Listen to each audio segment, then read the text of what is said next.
Hi friends, welcome to my channel. இன்றைக்கி என்ன செய்ய போகிறேன்னாக்கா சக்கரவள்ளி கிழங்கு எடுத்திருக்கேன். இந்த சக்கரவள்ளி கிழங்குல இடியாப்பம் பண்ணலான்ட்டு சக்கரவள்ளி கிழங்கு எடுத்திருக்கேன். நல்லா டேஸ்டியாகவும் இருக்கும், நல்லா வித்தியாசமாக இருக்கும். இப்போது சக்கரவள்ளி கிழங்கு, அரிசி மாவு, வெறும் பச்சை அரிசி மாவு, தேவையான அளவு உப்பு, கொஞ்சம் எண்ணெய், இவ்வளோதான். சிம்பிளாக நம்ம மாவில் செய்கிறதுக்கு பதிலாக கொஞ்சம் கிழங்கு போட்டு செய்ய போகிறோம், அவ்வளோதான்.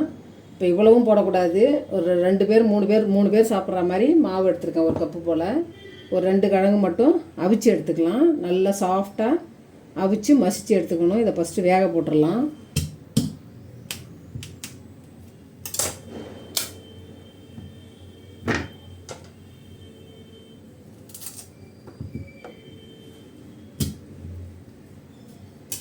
கட் பண்ணியாச்சு. நல்லா ஃப்ரெஷ்ஷாக நல்லா இருக்க கிழங்கா எடுத்துக்கோங்க. வேக வச்சிடலாம். எவ்வளோ மாவு எடுக்கிறீங்களோ அதுக்கு தகுந்த மாதிரி போட்டுங்க. ரொம்ப போட்டிங்கனாலும் புழியறது ஒரு மாதிரி கஷ்டமாக இருக்கும், குழன்னு ஒரு மாதிரி ஆகிடும். தேவையான அளவு போட்டுக்குங்க. தண்ணியில் போட்டுடலாம். உப்பெல்லாம் தேவையில்லை. நம்ம உப்பு மாவில் போட்டு பிசையும் போது போடணும், அதனால் உப்பு தேவையில்லை. நல்லா வெந்து நல்லா சாஃப்டாக வரட்டும். அதுக்கப்புறமா எடுத்து மசிச்சுட்டு எப்படி இடியாப்பம் பண்ணுறதுன்ட்டு பார்க்கலாம். ஒன்று சும்மா சாப்பிட்லான்ட்டு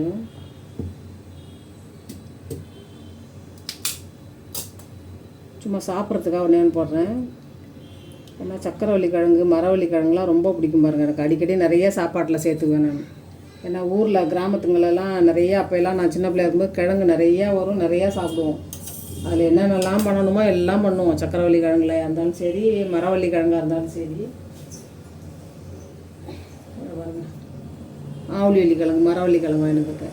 ஒன்று அவிச்சு சாப்பிட்லாம், அப்படி இல்லைனாக்கா தோசை சுடலான்ட்டு வாங்கிட்டு வந்து வச்சுருக்கேன். எப்போ ஃப்ரெஷ்ஷாக கிழங்கு பார்க்குறோன்னா எப்போ பார்த்தாலும் சக்கரவள்ளி கிழங்கு, மரவள்ளி கிழங்கு, சோளம் எங்கள் வீட்டில் எப்போயும் ரெகுலராக இருந்துக்கிட்டே இருக்கும் பாருங்கள். நாளைக்கு நைட்டுக்கு, இன்றைக்கி நைட்டுக்கு சக்கரவள்ளி கிழங்குல இடியாப்பம் பண்ணுறேன். ஏன்னா கிழங்கெல்லாம் வாங்கிட்டு, இந்த கிழங்கு கூட ஒரு 4 நாள் ஒரு வாரம் கிடக்கும். அதெல்லாம் உள்ளுக்குள்ளே அந்த கருப்பு விழுந்துடும், பச்சையாக ஒரு கோடு மாதிரி வரும், ஒரு மாதிரி பூசணம் பூத்தா மாதிரி. அந்த கிழங்கு சீக்கிரம் வீணாக போயிடும். ஏன்னா அது பறித்து எத்தனை நாள் கழிச்சு இங்கே கொண்டு வராங்கன்னு தெரியாது நம்மளுக்கு. அதனால் வாங்கினோன்னா ஒரு நாள் அல்லது அடுத்த நாள் செஞ்சிடணும். இன்றைக்கி சக்கரவள்ளி கிழங்குல இடியாப்பம், நாளைக்கு மரவள்ளி கிழங்குல தோசை நைட்டுக்கு டிஃபனுக்கு. வந்துருச்சா பார்க்கலாம்.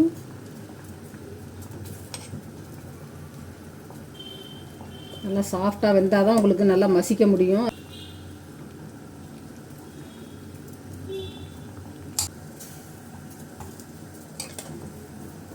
தோலெல்லாம் உரிச்சிட்டு நல்லா ஒரு ஸ்மாஷர் வச்சு நல்லா மசித்து எடுத்துகிட்டு வந்துடலாம். நல்லா கட்டி இல்லாமல் நல்லா சாஃப்டாக மசித்து எடுத்துக்கோங்க.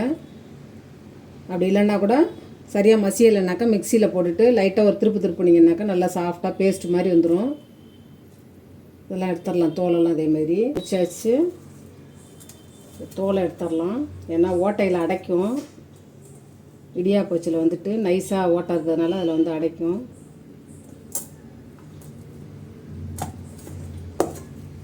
இது தேவையில்லை. ஒவ்வொரு கிழங்கா நல்லா மசிச்சுக்கலாம். இதுவே இடியாப்பம் புழிஞ்சது மாதிரி வருது பாருங்கள்.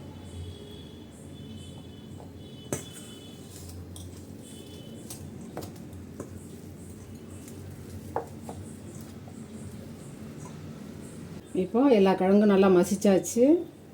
உங்களுக்கு மசிக்க முடியல, ஹார்டாக இருக்குது, ஏதாவது கட்டி கட்டியாக இருக்குனாக்கா மிக்ஸி ஜாரில் போட்டுட்டு ஒரு திருப்பிடுங்க. இதுவே பாருங்கள், இடியாப்ப மாவு, மைதா மாவு, போலிக்கெல்லாம் செய்வோம் பாருங்கள். அது மாதிரி நல்லா நைஸாக மாவு மாதிரி சாஃப்டாகிடுச்சு. தண்ணி நல்லா கொதிக்கட்டும். இப்போ மசிச்சு வச்சுருக்க சக்கரவள்ளி கிழங்குல தேவையான அளவு மாவு போட்டுக்கலாம்.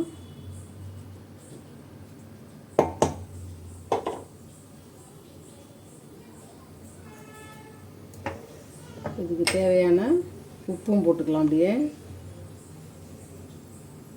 இடியாப்பத்துக்கு தான் கொஞ்சமாக போட்டால் போதும்.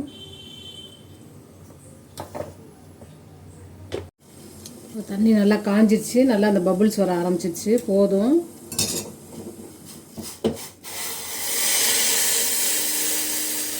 கொஞ்சம் கொஞ்சமாக விட்டு அப்படியே பசஞ்சிக்கலாம். ரொம்ப விட்டுறாதீங்க ஃபஸ்ட்டு.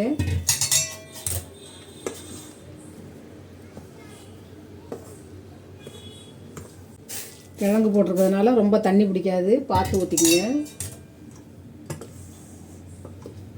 இடியாப்ப மாவு முறுக்கு மாவு பதத்துக்கு அப்படியே பிசைஞ்சு எடுத்துகிட்டு வந்துடலாம். நல்லா பிசைஞ்சாச்சு. கொஞ்சமாக எண்ணெய் விட்டு கலந்து வச்சுக்கலாம். அப்படியே ட்ரை ஆகாமல் அப்படியே இருக்கும். இப்போ சக்கரவள்ளி கிழங்கு இடியாப்பத்துக்கு மாவு தயாராகிடுச்சு. தண்ணி நல்லா காஞ்சி ஆவி வரட்டும். அதுங்காட்டி நம்ம புழிஞ்சு எடுத்துடலாம். அப்படியே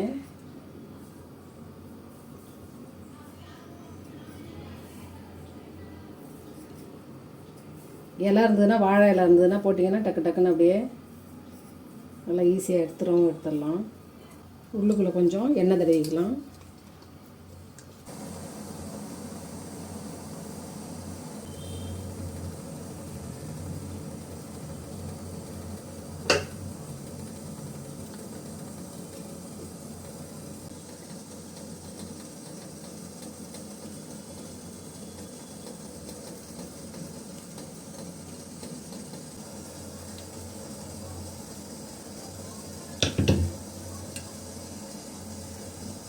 இப்போ புழிஞ்சாச்சு.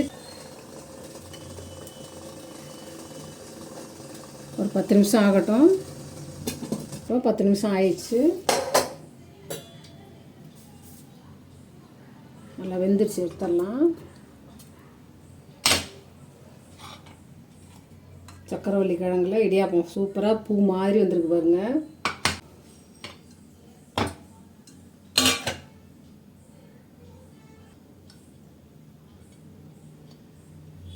எவ்வளோ அருமையாக வந்திருக்கு பாருங்கள், பூ ஆட்டம். அப்படியே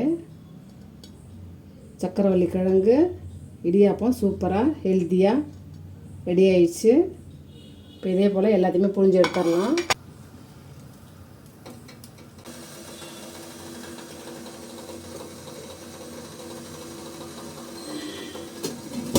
ரொம்ப ஒன்று மேலே ஒன்றா புழியாதீங்க. ஒரு உரல் எடுத்திங்கன்னா இவ்வளோ வந்துடும் பாருங்கள், அடைஞ்சு போயிடும் அப்படியே.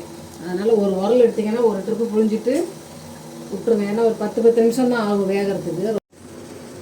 இப்போ இதுவும் வெந்துருச்சு.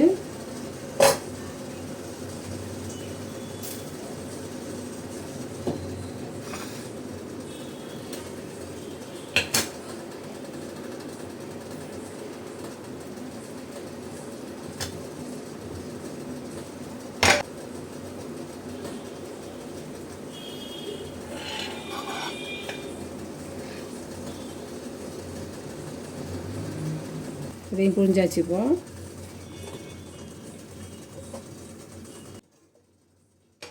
போல் ரவுண்டாகவும் புழிஞ்சிட்டு ஒவ்வொருத்தருக்கும் ஒன்று வச்சுட்டு தேங்காய் சர்க்கரையோ பாலோ குருமாவோ ஏதாவது வச்சுக்கலாம். அப்படி இல்லைன்னாக்கா இந்த மாதிரி பீஸாக சின்ன சின்ன பீஸாக எடுத்து வைக்கிறதுனா இந்த மாதிரி ரவுண்டாக குழியில் எண்ணெய் தடவிட்டு இதில் வச்சுருங்க. அப்படியே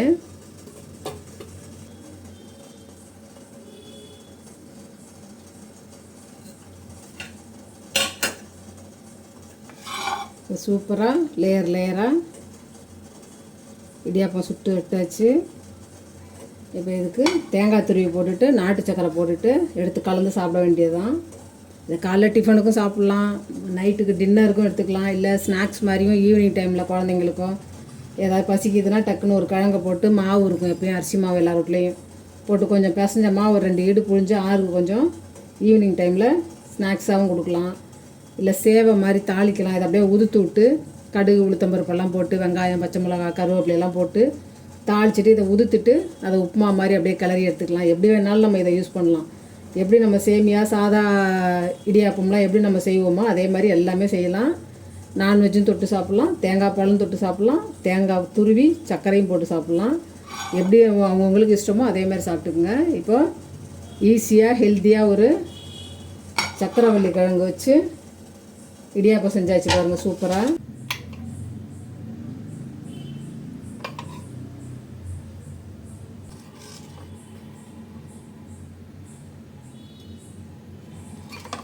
சூப்பராக ரெடி ஆயிடுச்சு. லைட்டாக இனிப்பு தட்டிக்கிட்டு நல்லாயிருக்கும் பாருங்கள். சும்மாவே சாப்பிட்லாம். அப்படியே அப்படியே பூவாக வந்திருக்கு பாருங்கள்.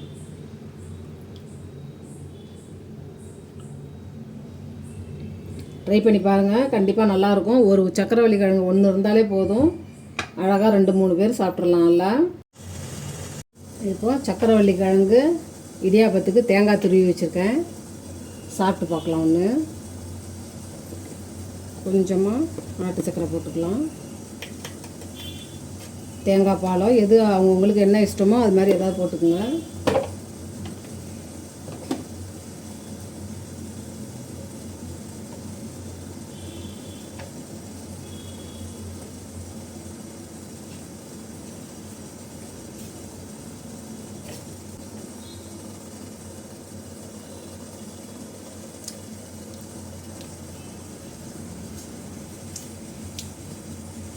நல்லா சாஃப்டாகவும் இருக்குது, நல்லா டேஸ்ட்டும் நல்லா இருக்கு பாருங்கள். சில பேர்த்துக்கு கிழங்கு அவிச்சு சாப்பிட்றதுக்கு பிடிக்காது. சில பேர்த்துக்கு மரவள்ளி கிழங்கு, சக்கரவள்ளி கிழங்குலாம் உடம்புக்கு ரொம்ப நல்லது. இந்த கிழங்கெல்லாம் சக்கரவள்ளி கிழங்காக இருந்தாலும் சரி, மரவள்ளி ஆவலிவள்ளி கிழங்குங்கிற மரவள்ளி கிழங்காக இருந்தாலும் உடம்புக்கு ரொம்ப நல்லது. நல்லா பூவாட்டம் இருக்குது பாருங்கள், சாஃப்டாக. ஆரியும் கூட அவங்களுக்கு அந்த மாதிரி விரைச்சி போகலை. ஒரு மாதிரி நம்ம பச்சரிசியில் பண்ணோன்னா கூட ஒரு மாதிரி ட்ரை ஆகிடுங்க நேரம் ஆனிச்சுனாக்கா. ஆறினோன்னே இது நல்லா சாஃப்டாக இருக்குது. லாஸ்ட்டாக உள்ளதை கொஞ்சோண்டு கொழுக்கட்டை மாதிரி செஞ்சு பார்க்கலான்ட்டு அதில் திருவுண தேங்காய் கொஞ்சம் நாட்டு சக்கரையும் போட்டு கொழுக்கட்டை மாதிரி பிடிச்சி வச்சேன். இதுவும் சூப்பராக வந்திருக்கு பாருங்கள். நல்லா